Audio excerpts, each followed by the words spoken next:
Good evening. My name is Tom Livingston, President of the Norwalk Common Council, standing in for Mayor Rilling, who is out of town this evening. I would like to call the September 13th, 2022 meeting of the Common Council to order. It is now 7:33. Everyone can stand and join me in the Pledge of Allegiance, please. Pledge allegiance to the flag of the United States to the republic for which it stands, one nation, under God, indivisible, with liberty and justice for all. Ms. Dixon, can you call the roll, please? Mr. Burnett, Present. Mr. Goldstein, Here. Ms. Johnson, Present. Ms. Najilski-Eichner, Present. Ms. Smith, Here. Ms. Ayers, Here. Mr. Uvelman, Present. Ms. Revoluz, Ms. Young, Here. Mr. Kites, Here. Ms. McMurr, Present. Ms. Alterman, Mr. Meek, Here. Mr. Livingston, Here. Ms. Shanahan, Here. Ms. Revoluz, Ms. Alterman. We have 13. We have a quorum. Thank you. All right. Moving on, we do not have minutes to approve tonight, so we'll go right to public participation. Mr. Manzi, has anybody signed up to speak? We do not have anyone signed up to speak, but if anyone would like to address the council, please raise your hand electronically now and I will unmute you. And you will have 3 minutes. Please state your name and address for the record.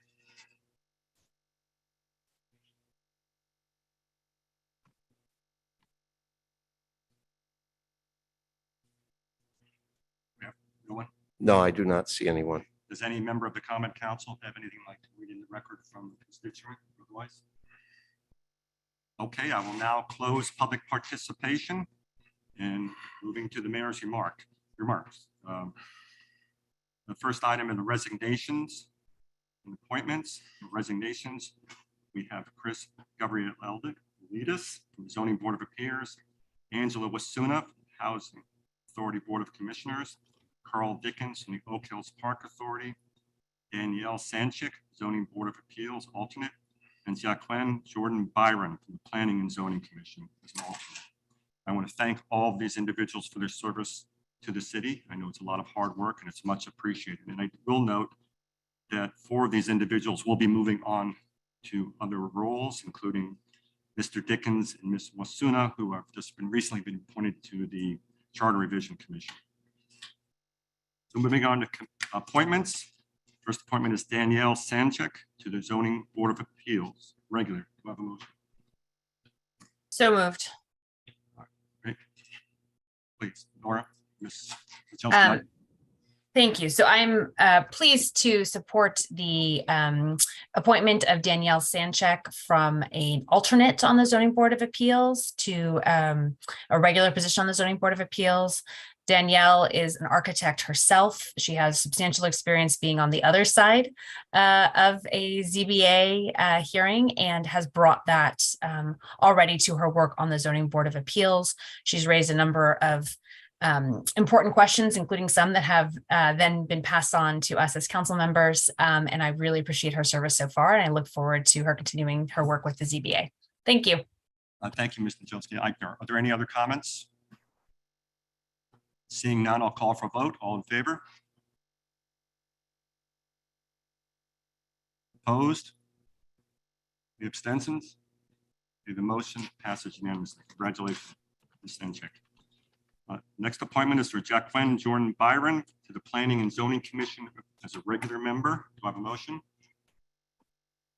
President Livingston, may I recuse myself, please, President? Yes, please. Thank you. Record reflect that Ms. Johnson has recused herself from this appointment. Ms. Young. Thank you, Mayor Livingston. No, not that. I'm just a joke. I am completely honored to move Jacqueline, Joyner, Byron, JJ forward as a member of the Planning and Zoning Commission. In her role as an alternate on the commission, I think she has been at every meeting and has done all of her homework and has been very diligent in serving in that capacity. And I'm happy that we saw fit to move her up to be a full-fledged planning and zoning commissioner. I think, when we read her resume, her background in conflict resolution and actually just dealing with people will serve her well in that commission and in other areas that she is with. She's very involved and engaged in the party. And I'm just happy to move her forward so that she can fulfill her term for the next, I think it's 2 years or so. So I'm happy to do it. All right, thank you, Ms. Young. Are there any other comments? Mr. Goldstein. Thank you. I know JJ to be an incredibly conscientious person and someone who I know I've spoken with her about this, about being on the planning and zoning commission a number of times because I was once an alternate and a regular. And so I know she is someone who's absolutely jumped in with both feet and someone who has just made already in the months she's already been in the commission a really substantial contribution. So I think that this appointment is absolutely warranted, and I'm so happy for my friend JJ. Thank you, Mr. Goldstein. Any other comments? Seeing none, I'll call for vote. All in favor? Any opposed? Abstentions? None. Passes unanimously. Congratulations. All right. I'm right into council business then. Just a short statement first. I just want to note that we're very disturbed to hear about the incident at the Oyster Fest on Saturday night. We condemn any violence, and we understand this is an ongoing investigation and wish the officer a speedy recovery. On a more upbeat note, I want to note that this past Saturday, more than 75 volunteers collected more than 840 pounds of trash along the Norwalk River as part of the International Coastal Cleanup Day. Every bottle, straw, piece of trash collected in the waterways keeps it from flowing into the Long Island Sound. And I'm pleased to note that fewer plastic bags have been collected since the city enacted a plastic carryout bag ban back in 2019. So that's good news.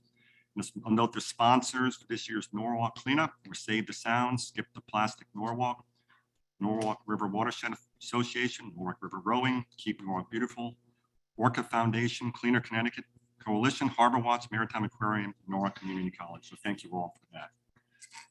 And with that, I will turn it over to Ms. Ayers for the consent calendar. Thank you, Mr. Chair. 6A, Corporation Counsel. 1, Settlement Hall v. City of Norwalk, claim number A18653, executive session. 2, Authorization to settle claim Zawilkich et al. Williams, executive session. 7A, Public Safety and General Government Committee. Authorize the mayor, Harry W. Railing, to execute any and all documents necessary to apply for and accept grant funding for the Department of Justice under the fiscal year 2022-23 Edward Byron Memorial Justice Assistance Grant in the amount of $32,235, account number to be determined. Authorize the Chief of Police, Thomas E. Kowalik, to execute any and all agreements, documents, and or amendments that may be necessary to implement programs under the Department of Justice fiscal year 2022-2023 Edward Byron Memorial Justice Assistance Grant, $32,235, account to be determined.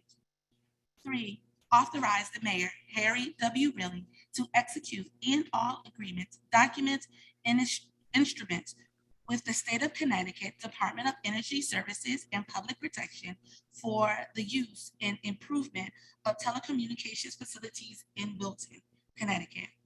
4, authorize the purchase agent, Sharon Connors, to issue a purchase order under state contract pricing for 10 vehicles per Norwalk purchasing guidelines not to exceed $420,000. Account noted. 5, authorize the Department of Public Works to have South Norwalk Electric and Water install 2 new streetlights on the existing utility poles on Bates Court in accordance with the attached plan at an approximate one-time fixed cost of $960 and an approximate cost of $40 per month to be paid for from account number noted. 6, authorize the Department of Public Works to have Eversource Electric install 3 new streetlights on the existing utility poles at the north, south, and west approaches to the intersection of Dover Street and Prospect Street in accordance with the attached plan at an approximate cost of $60 per month to be paid from an account number noted. 8A, authorize Mayor Harry W. Railing to execute any and all documents necessary to apply for and accept grant funds from the State of Connecticut Department of Transportation under the fiscal year 2023 Distracted Driving High Visibility Enforcement Grant in an account not to exceed $50,000, account to be determined.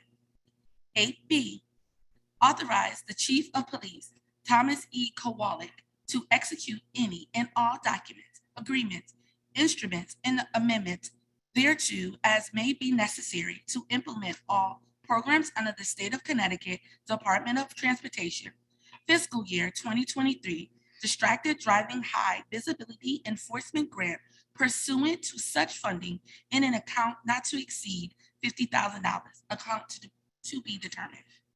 B, Finance and Claims Committee. 1, for informational purposes only, narrative on tax collection date August 9, 2022. 2, for informational purposes only, monthly tax collectors report date July 2022. 3, for informational purposes only, report of the Claims Committee dated September 2022. 4, for informational purposes only, narrative on tax collection date September 6, 2022. 5, for informational purposes only, monthly tax collectors report dated August 2022.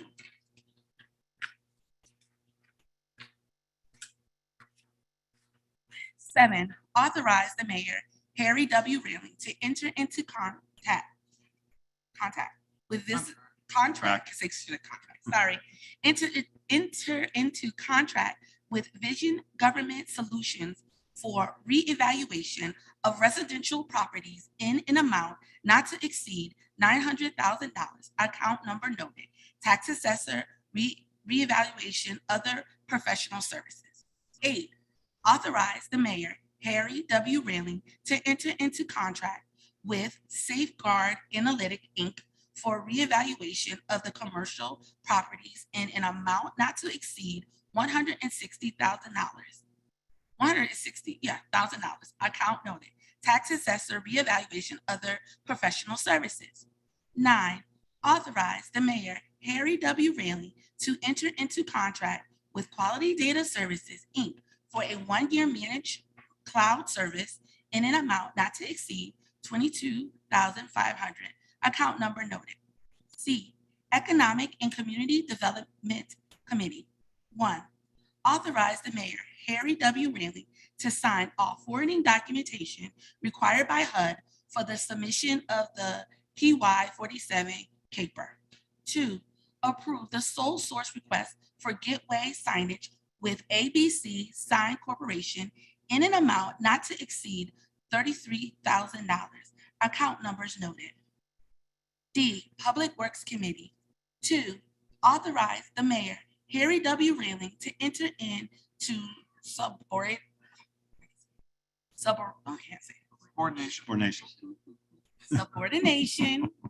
We're going to get it together tonight. Subordination agreement and such other documents incidental thereto with Metropolitan Reality. Here we go. Good teacher time. I'm going to do it again. 2, authorize the mayor, Harry W. Railing, to enter into subordination agreement and such other documents incidentals thereto with Metropolitan Realty Associates LLC with respect to the city's general utility easement recorded in volume 8478, page 249 of the Norwalk Land Records, and in connection with the Metropolitan Realty Associates LLC ELUR application to D.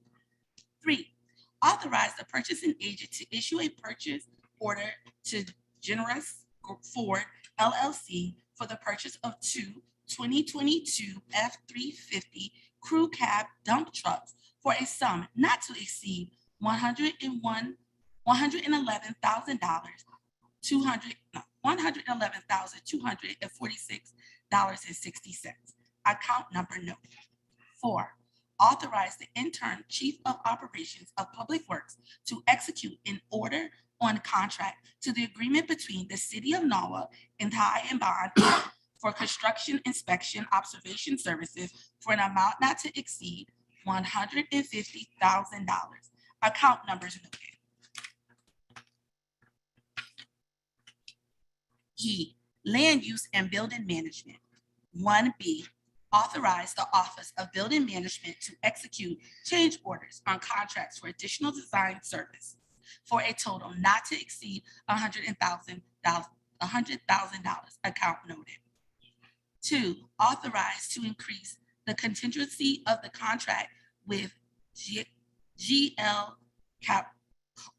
Capcastle Inc. for City Hall cupola repair and painting project for an additional $12,927.97. Funds are available in account noted and account notice. 3, authorize the mayor, Harry W. Rayleigh, or his designee to execute a consent order with D relating to vapor recovery testing requirements for the police headquarters gasoline pump station. Ends the conclusion of the consent calendar, Mr. Chair. Thank you, Ms. Harris. Very well done. I'll now call for a vote on the consent calendar as read. All in favor, indicate by raising your hand. Any objections? Any opposed? Seeing none, it is unanimous. Okay. Moving on then to item under Public Safety and General Government Committee, item 7A7. Ms. McMurray. Yes, I will read it. Approval of and vote on the salary adjustment for ordinance employees retroactive to July 1st, 2022. I believe we have Ms. Tina Fogel here to speak to this item. Ms. Vogel? Hello, good evening. As we do each year, the mayor is recommending that we provide a salary increase for the 22 ordinance employees listed on the documentation that was provided to you, which is in conjunction with the salary increases that the collective bargaining unit employees received beginning July 1 of 2022. Is there any discussion on this item? Ms. McMurray, do you have anything else to add? Any- Mr. Meek? Just one question. These were done absent performance reviews. I'd just like to understand the timeline for any subsequent performance reviews, if those will be, if these salary adjustments will be contingent upon those in the future, and any kind of timeline you can share on that would be great. Thanks. Sure. So it's my understanding that in the past, performance evaluations have been conducted in connection with the bonus pool, which I believe was eliminated in this, the Common Council voted, we actually just paid out the last bonus pool stipends just recently in the last few payrolls after the mayor's, everyone received 1%, and then he had a discretionary, I believe, $25,000 that he made the decision as to who it would receive. And that was from a prior Common Council vote. So we are working, I've been working with the mayor's office, obviously, you know, I'm new, on creating a new evaluation system that all ordinance staff will go through that will have nothing to do with, I mean, we can discuss merit later, but this is really more of a cost of living increase that's connected with the collective bargaining agreements. But having said that, we do absolutely believe that performance evaluations are a necessary part. Feedback is important for all staff members. There's nothing in the collective bargaining agreements that permits the city right now to conduct performance evaluations for collective bargaining. So we're going to be actually talking to the unions about those, but we will be instituting a formal process for all ordinance employees listed on that. And I believe, we'll go through the regular process where we would bring it to public safety and general government, then we would bring it to common council for review, and then we would implement. And I've been working with the mayor and his staff on creating both a timeline as well as a mechanism for which we can make sure that we really get a full 360 evaluation that not only involves performance, but also community interactions and other concerns that the city may have. Thank you. Mr. Meek, anything else? Any other questions or comments? All right, seeing none, I'll call for vote. All in favor, can you raise your hand? Opposed? Abstentions? One vote against by Mr. Meek. The rest is unanimous otherwise. Okay. Moving on to finance and claims, items B, 6A and 6B. Mr. Burnett. Thank you, Council President Livingston. If it's in order and appropriate, I'd like to move both of these together. Yes, 6A please. and 6B, which reads as follows: requesting a special capital appropriation in an amount of $200,000 to increase the appropriation to fund the police cars and vans replacement account as noted to purchase 3 new vehicles. This capital appropriation shall be funded through a reallocation of $200,000 of authorized but unissued general obligation bonds or notes of the city from project as noted, Police Communications Council. The $200,000 of bonds or notes of the city shall be issued in accordance with the provisions and the terms set forth in the original bond resolutions that authorize the issuance of bonds or notes of the city for project as noted, Police Communications Council. Item 6B reads as follows: be authorized in the amount of $200,000 of authorized but unissued bonds from the Police Communication Council account to purchase 3 vehicles for the police department. I'd like to move these 2 items. Thank you, Mr. Burnett. Any comment? Yes. During the capital budget process, I advocated to try to identify additional funding for these 3 vehicles, and I'm pleased to see that we were able to identify the funds based upon projections of the Police Communications Council. We're confident that there'll be sufficient funds there, and this approach has been approved by the Planning and Zoning Commission, along with the Board of Estimate and Taxation, and the Finance and Claims Committee has also reviewed this request. So we are supportive of moving forward with the allocation for the 3 new vehicles. On the call today, on the council meeting today, we have Deputy Chief Zecker on the call, along with Mickey Dosimo. If there's any questions as it relates to any supply chain issues, et cetera, as to why we're bringing this forward at this time. Thank you. Mr. Burnett has moved the item. Are there any comments or discussion? I see Ms. Nadelsky Eichner, your hand raised. Thank you, President Livingston. So I will be voting in opposition to this item this evening, and it is no comment on the department's need for these vehicles, which I appreciate that they have brought to us before. But I am of the opinion that it is time for the city to make a concerted move to electric vehicles, and that really it would be in the city's best interest to put a moratorium on purchasing any cars and passenger trucks, anything that's sort of standard issue vehicle, until such time as we have a comprehensive plan in place. It will be a large undertaking. I recognize that I'm not saying that any cars we purchase should be electric immediately going forward, but I think it's really time for the city to make that commitment of putting a plan in place. And so I will not be supporting purchases of regular vehicles until we have sort of an outline of how we're going to make that transition. I think that there's funding available from the state and other options that we can be considering. And I know that this council and this mayor have a lot of commitment to it. And I think it's just time that we sort of put our energy into planning going forward so that we're not making purchases now that we will, in retrospect, wish we had done with more of an electric focus. So anyway, I really do appreciate the work of the police department in trying to figure out how to solve their problems. And I look forward to working with the mayor's office on getting an electric plan in place. Thank you, Ms. Najelski-Eichner. Are there any other comments or discussion? Ms. McMurray?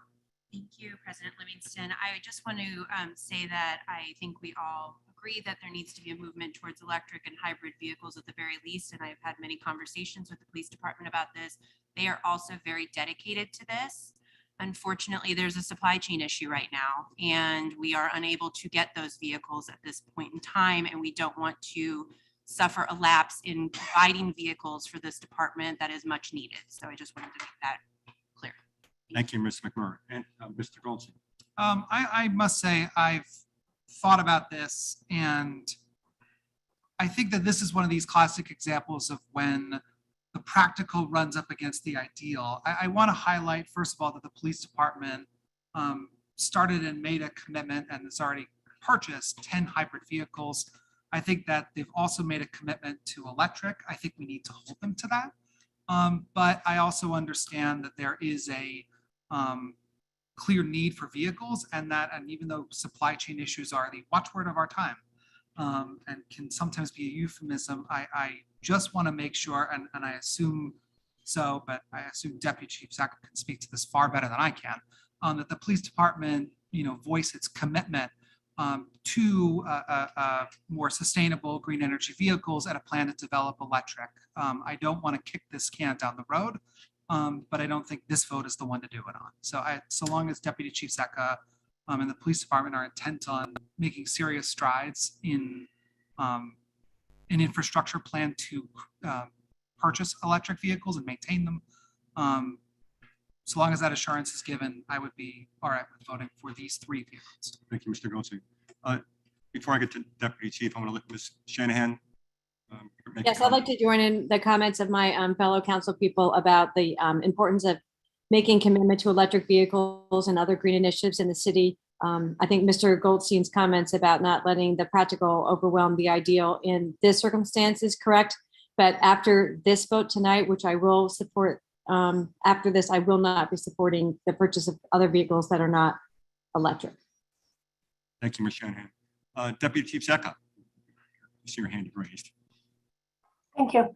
What I would like to mention is in early August, we met with Live Green Connecticut and a representative of Ford to discuss a transition to electric vehicles.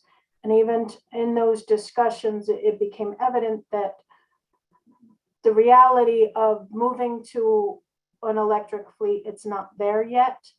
And it's more of a couple-year planning. And the first step in that is getting a site survey, even of if our location, if our electric here can support the charging stations, et cetera. And because there may be the potential that you would need an extra transformer. So we have moved toward that, toward being able to get that site study to even evaluate the property to see if what infrastructure improvements we would need at the police department. There's still quite a few issues related to trying to put the electric vehicles into a police fleet, including the battery life and needing to charge them, to start the vehicle while it's still on the charger, let it run, and certain things turn on. And the ability for all of the electrical equipment that we need in a police car, including dash cameras, which were now mandated by law, to be able to run and charge on these vehicles. So we have absolutely been exploring it, and it just looks like that really is a multi-year plan to be able to input something. We're just not quite there. Thank you, Deputy Chief. Are there any other comments or discussion? Okay, I will call for, oh, Ms. Young.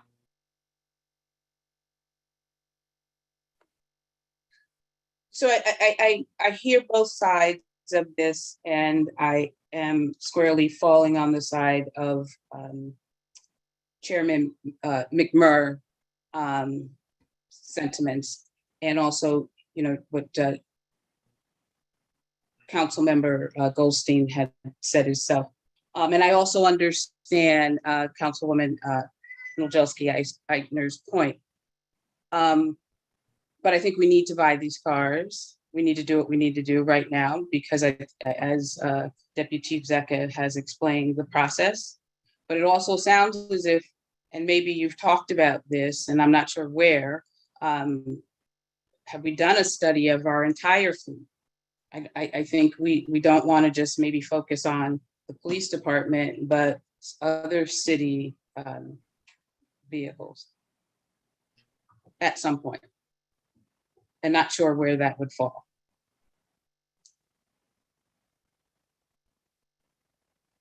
You finished, Michelle? All right, thank you. Any further discussion? All right, seeing none, I'll call for a vote. All in favor? Opposed? We have Ms. Nojelski-Eichner is opposed. Everyone else is in favor. Thank you. Okay, moving on to 7C, Economic and Community Development Committee. Item C3, Mr. Kites. Thank you. Item C3, authorize Mayor Harry W. Rilling to execute an agreement between the City of Norwalk and Fitzgerald and Halliday Inc., DBA FHI Studio, for planning services for Norwalk Complete Streets project in a total amount not to exceed $250,000. And the account number is noted. I'd like to move that and say the reason for this item being off consent this evening is to kind of highlight all the positive that the city is hoping to get from the complete streets, and I believe Mr. Travers is with us to speak to that. Jim, are you here with us tonight? Yeah. Yes, I am. Thank you, sir. So good evening, members of the council. Thank you for bringing this item up. I applaud you for taking the bold stand to be one of the over 1,600 communities across the nation that have adopted complete streets legislation, including 35 states that have also adopted as well, Connecticut being one of them. We are one of about a dozen cities in Connecticut that have taken this on.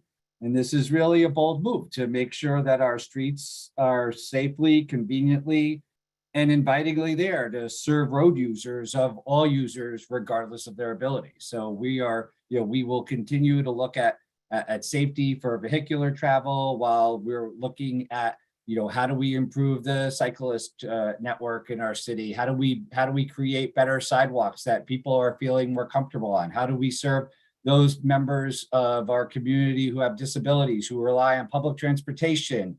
It'll heighten our communication with the transit district to ensure we have shelters for people to take public transportation. So we are excited to work on this. Not able to join us tonight is Garrett Bilella, and I would be remiss if I did not give appreciation to him for the countless of hours of research that he put in creating the RFP that we submitted and then ultimately chose FHI. We worked across departments. We worked with DPW and engineering, as this plan will also look at what are our plans for these roadways, and also looking at our legislation and making sure our legislation is consistent with our goals and objectives as we go forward. So I'm happy to answer any questions that you have regarding the legislation. Mr. Kites, do you have anything else on this? Just want to say, Jim, and to you and your team, thank you for all your hard work and your initiative. I know this has been on the back burner for a while, and it's nice to see it finally moving forward. Thank you, sir. We are very excited to work with you to make these things a reality. I will echo that. I really want to applaud you and Garrett and Vanessa and everyone else who's involved This is, I just want to note, it's consistent with the POCD. It's what was recommended to be done, and I'm really glad to see you moving it forward. Improve our streets for all users and increase walkability and bikeability in the city, which is a wonderful thing. My only concern is that it's going to take so long. So I just hope you can move it along as much as possible. Other than that, I think it's great. We are excited to get started, and we'll be more excited to get finished. But we want to make sure that that process is really complete and that everybody along the path understands, the direction we go, and that people have people really feel that this is an opportunity to have a say in how their community looks and feels going forward. Are there any other questions or comments or discussion? Mr. Burnett. Yes, thank you, Council President Livingston. This is a very welcome project, especially when we talk about sustainability and encouraging more people to walk more and to bike more. It starts with building a safe and secure infrastructure, which this project will ultimately lead us towards Vision Zero, which is a fantastic initiative, one that very few cities in the state of Connecticut have undertaken. So I'm elated to see that we are heading in that direction to provide an infrastructure where we will be sharing all modes of communications within the city of Norwalk. Thank you, Mr. Burnett. Are there any other comments or discussion? Seeing none, I'll call for a vote. All in favor? Opposed? Abstentions? None. Passes unanimously. Thank you, Mr. Kaides. Thank you, Jim. Moving on to Public Works Committee, item 7D1. Ms. Smith. Thank you, Mr. Livingston. Approve the request for the honorary naming of Trinity Place to Bishop Joseph D. Clemens Senior Place. I'd like to move that and say a few words, if I may. Please. Bishop Clemens was, the official request was made for this honorary naming by Dr. Deval Hodge, the senior pastor at Miracle Temple Church of God in Christ, which is the church that Bishop Clemens founded. He also established the South Norwalk Social Service Center and has given tirelessly and endlessly to his community, to the residents of Norwalk, families and children. He not only has done this work, but he has worked as a Spanish teacher at Harding High School in Bridgeport, an elementary school teacher in Baltimore. He was a Norwalk Common Council member beginning in 1995, a three-term Connecticut State Representative for the 140th District, co-founder of Pivot Ministries, and a board member at the Norwalk Economic Opportunity Now, which is NEON, of course, and co-founder of the International Ministers Fellowship of Norwalk and Vicinity, and a Norwalk Fire Department chaplain. This is a man who has really given to his community in so many different ways. I would like to note that during the Public Works Committee meeting, we had many members of the public speak on behalf of the naming of Trinity, the renaming of Trinity Place. We did not have anyone with us here tonight, but I do want to note that this passed unanimously in the committee. It's also important to note that Bishop Clemens is still alive, and our ordinance, there was a change in our ordinance a couple of years ago to allow for that someone who has given so much to his or her community that they deserve this type of honor as opposed to waiting until they have passed away. So he is able to see the fruits of his work. And so it did pass unanimously. I also need to point out that because he is alive, the ordinance does require a 2/3 + 1 vote tonight of the Common Council. And so I wholeheartedly support the honorary naming of this street. And I see Ms. Young has. Thank you, Ms. Smith. Ms. Young? You're muted. Darlene, mute. I got it. Pastor Hodge is on. Are there some people that are on as attendees? Are they not allowed to speak, or maybe is there no one there? Yeah, we anticipated they would speak in public participation. If there's no objection, I would allow them to speak now. Thank you.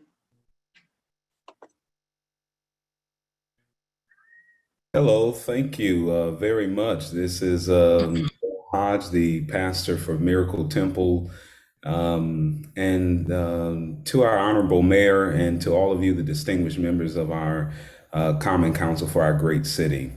Just wanted to just share and lend my voice along with what has already been said. It was my desire to submit Bishop Clemens' name to our Public Works Committee and to the City of Norwalk Common Council to highlight the significant contributions of Bishop Clemens here in the Norwalk area. His public service and his deeds that I believe are respectable, his accomplishments, and his leadership in the faith community here. He is now 93 years old, the father of 5, grandfather of 16, has been in Norwalk for many, many years now, and also the husband to Mrs. Fran Collier Clemens, commissioner for the City of Norwalk Police Department. And so his labor speaks for itself, I believe. And I believe that this is a great time to honor a great man who has done so much here in the City of Norwalk. So thank you so much for the opportunity to share some thoughts with you all on this evening. Thank you, Dr. Hodge. Is there anyone else who wanted to speak on this item? Oh, Ms. Harris? Is there any else from the public? Either way, go ahead. I would just like to take the opportunity to echo all the great things that have been mentioned about Bishop Clemens. I am of the firm belief that you give people their flowers while they are able to see and smell them. And in his very seasoned age of 90 plus years, I think what greater tribute can we give a civil servant than to name a place after him. I also wanted to highlight, as we are discussing this, I don't see why we will not unanimously vote for this, as this is a worthy citizen. We have so many worthy citizens in our city, our great city, but it is these times that as a council, we get to acknowledge those people who have really blazed and set a standard for us all to fulfill. So I just, again, would like to echo and celebrate Bishop Clemens, as well as those other outstanding members of our community that continue to give us a standard to reach towards. Thank you, Mr. President. Thank you, Ms. Harris. Is anyone else who would like to speak? Mr. Burnett? Thank you, Council President Livingston. When one reviews the resume of Reverend Clemens, it clearly speaks of a commitment to service, a commitment to the community, and a commitment to making Norwalk a great place to live for all residents. It is one which is worthy of emulation and of the highest praise. As Council Member Ayers stated, there's a saying that goes, we should look to give someone their roses while they are still here. And I'm proud and honored to be part of this Common Council, which unanimously supports the naming of the street Trinity Place in honor of Reverend Clemens. He has laid the foundation for so many Norwalk residents. As a former Common Council member, it is his shoulders that I stand on as a current Common Council member. His decades of good deeds, sacrifice, and spiritual guidance are well-deserving of this esteemed honor and a lasting legacy for us all for years to come. Thank you. Thank you, Mr. Burnett. Does anyone else want to comment? Ms. Young? So I'm just going to make it very short and sweet because I think there's not much else that can be said about all of the good works of the Reverend Doctor. But I think we are, as Ms. Ayers and Mr. Burnett have said, we're giving him his roses and we're saying to him, well done, well done. And there's not much else that you can say about that. And he's going to leave behind very big shoes to fill. So thank you. and it is an honor and a privilege to be on the council at this time in history when we are really doing things. And I think even this appointment is, this designation, if we all vote for it, will be history within itself. And so I am honored to be a part of this evening. Thank you, Ms. Young. Anyone else? Okay, seeing as Ms. Smith pointed out, this requires a supermajority +1. That's 11 votes. I'm going to ask Ms. Dixon to do a roll call vote, please.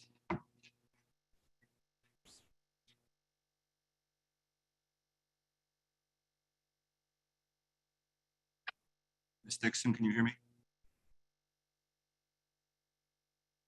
I think I'm, hello, oh. Now we can hear you. No. Okay, great, thank you.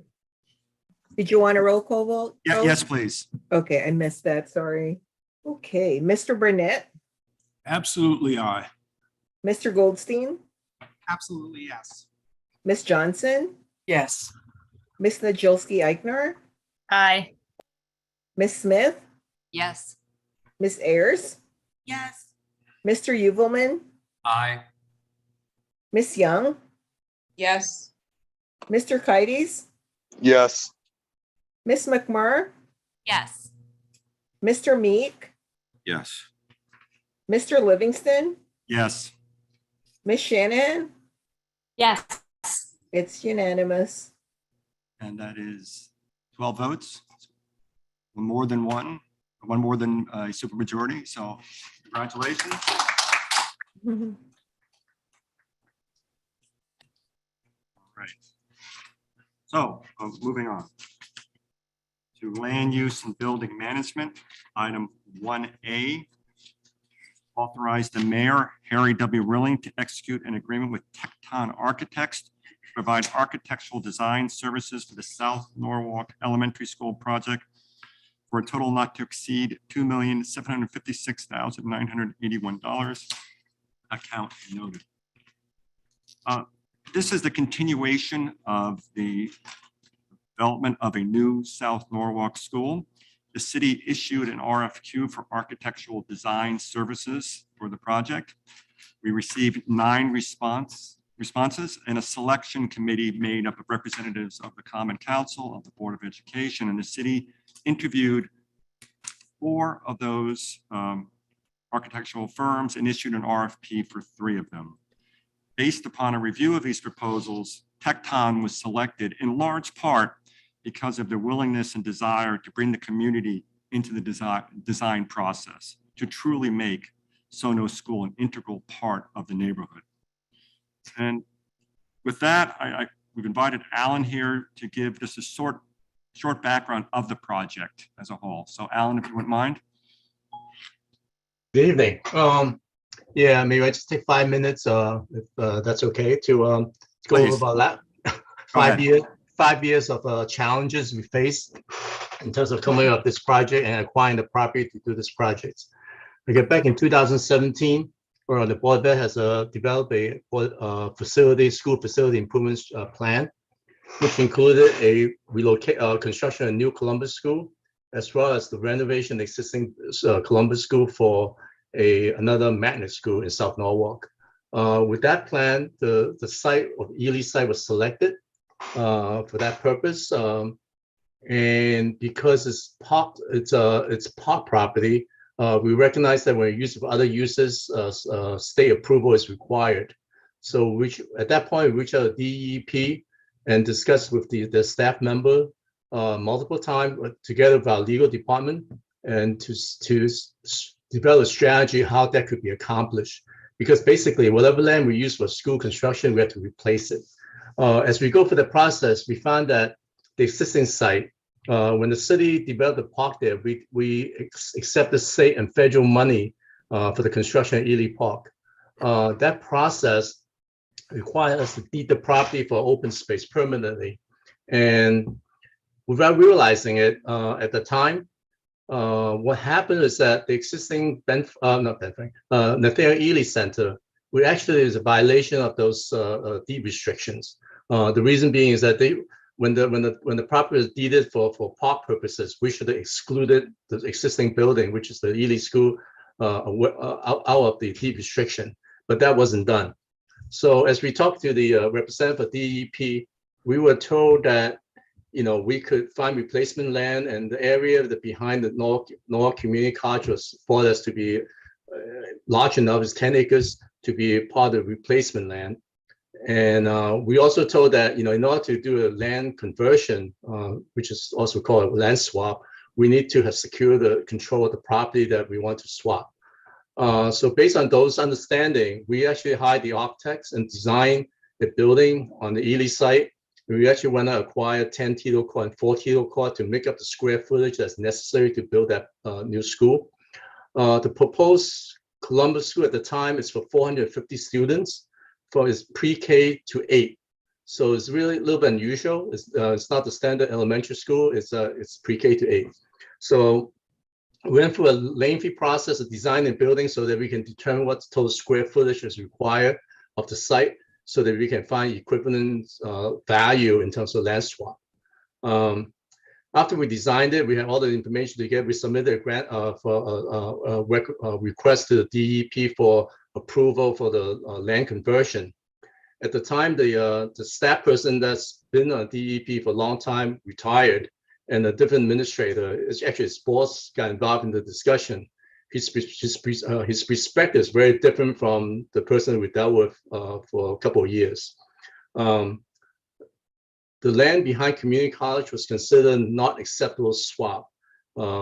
We had to find property in South Norwalk. And also his interpretation of the deed restriction and the existing Nathaniel Ely Center being non-compliant, we have to find land to replace that as well. Additionally, at the time, the approval needs to be approved by the National Park Service in Philadelphia.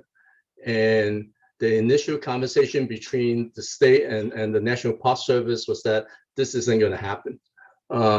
So with all that information and challenges, we stepped back and kind of refocused our strategy. And we realized that we have budgeted for 2 schools, but yet we didn't budget any acquisition money, land acquisition money. So we tried to find a piece of property that would work. And hence we looked at Hatch and Bailey property. But by combining the 2 schools into one, we save on construction costs. So we were able to find the money within the budget to acquire the property and budget enough money at this point, at least, to build a new school.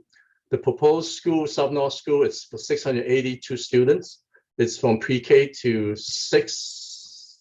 No, I'm sorry, pre-K to 8, pre-K to 5th grade, and it's basically will be able to accommodate pretty much all the South North student, and expecting some student will take school choices and go to like Columbus, the new, well, no longer called Columbus School, it's the Concord School, as well as other school that the Board of Ed will be developing in terms of a school of choice. So I think the whole South North community has about 800 kids or so, and we anticipate some kids may stay in different schools that they're going to now, as well as going to like Concord School and other maybe I think they're looking at Cranberry, not Cranberry, Wolf Pit School for another kind of a specialized elementary school. So within those considerations, we the school we're designing for is 682 kids. So at this point, we had acquired the property. We are working with a different division of the city in terms of traffic, looking at student access to the property, as well as we went off RP for architects. At the same time, we're going off RP for construction manager. The first step is hire the architect so that we can hire the traffic consultant, which is under the architect to look at transportation, the pedestrian access needs and all that. At the same time, we are hiring the construction manager, which the RP is out right now. We are looking to interview them in I think it's about a week or so. Anticipate that we bring a recommendation to the Land Use and Building Management Committee in October to hire the construction manager. The schedule for this project is to start the design process. It takes us about a year and a couple of months to design it. And we're looking to go to the state for approval in December of 2023. That process would take about a month or so or more, and then we'll go out to bid. And so we will bid out in the middle of winter and anticipate that we can sign a contract for construction probably March or April 2024. And we anticipate completion on September 2025 for the fall semester. So that's a very quick synopsis of the process that we've run through for 5 years. One other thing I want to note is that the existing, with Columbus going to become the Concord School, the Lower Pona School, the existing building, it's at some point will be vacant. So there's some assets there that we can recapture. We also acquired the 10 Tito Court and 4 Tito Court, and we will continue a conversation about whether we want to sell those property in the future to recuperate some of our capital costs, expenditure that we made to acquire those properties. Thank you very much, Alan. I know firsthand how hard you've worked on this project from almost when I got on the council, and you mentioned 5 years, but it seems like a lot longer, and you've overcome so many obstacles to get us where we are today, to get something actually moving and to see the school in the real future coming together. I really appreciate that, and thank you. Any comments, Mr. Meek? Yeah, Alan, thanks for your hard work. I know this has been an odyssey. I just need to make a statement, and I'm not going to relitigate everything we talked about in committee the other night. I'll just say, firsthand, when we onboarded Dr. Adamowski, I was excited about the idea of building a South Norwalk school. I took time off of work, drove him up and down South Norwalk, everywhere, and he saw the diamond in the rough at Ely, and that's where we went with all good intentions. Again, I'm not going to relitigate all this, just some facts. We'd have a brand new school open today, right now. Maybe not for 680 kids, but 450. That would have given neighborhood children the preference to attend there. There's over $3 million in sunk costs there. The plan would have increased the existing recreational space by 20%, a full acre. So this decision from DEP and whoever is just extremely, extremely disappointing, not just being costly to Norwalk taxpayers, but more costly to our dearest stakeholders, our children who've not had a neighborhood school in decades. It reeks of an incredible lack of imagination and effort at these state levels and agencies to give us an exception for our children. These agencies make exceptions all the time for businesses, developers, but we couldn't get one for our kids. That just stinks. So, we move forward and this is good, but I would really ask everybody to, if you haven't been down to Meadow Street and Wilson Ave, 6 in the morning, this is a truck route. It floods. It's a stone's throw away from the school. So we'd better do the best job we can engineering some kind of solution that is going to mitigate being right in the smack of an industrial zone. I'm optimistic. I mean, it kind of worked out at stepping stones, considering we have King, AMEC, the transfer station, kind of a stone's throw from there. But again, that's not going to be 700 children. That's a few dozen families, or maybe 50 or 100 families at any one time during the day. So in any case, here we are 5 years later. We could have had a school, we don't. And my hope is that 5 years later, we don't find out all these little problems and glitches along the way that screw us yet again, and worse, our kids. And right now, it's lining up to me to look like one of the worst decisions the city has made since permitting Manresa. And that's all I have to say about it. Thanks. Thank you, Mr. Meek. Any further comment or discussion? Seeing none, I'll call for a vote. All in favor? Opposed? Abstentions? It is all in favor with the exception of Mr. Meek. So the item passes. And with that, I will look for another motion. Ms. McMurray, motion to adjourn is made. All in favor? Motion passes. Good night, everyone. Thank you.